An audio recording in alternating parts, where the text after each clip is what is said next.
Tika mga langga, nag-video ako. Akala ko tapos na ako. Pag tingin ko, hindi ko pala naon. Sige mga langga.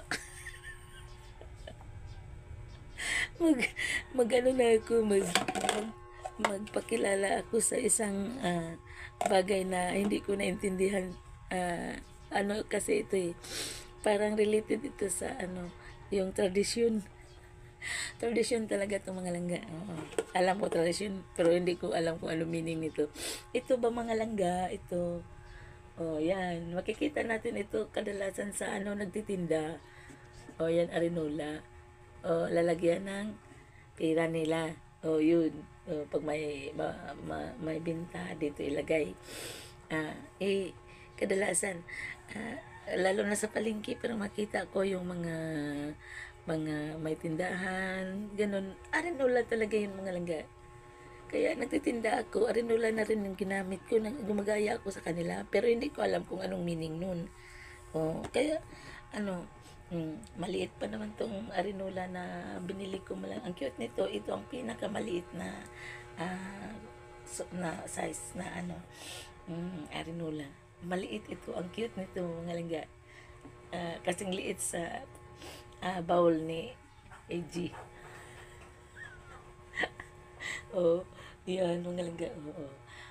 Ito, gumagaya ako kasi nagtitinda ako mga langga.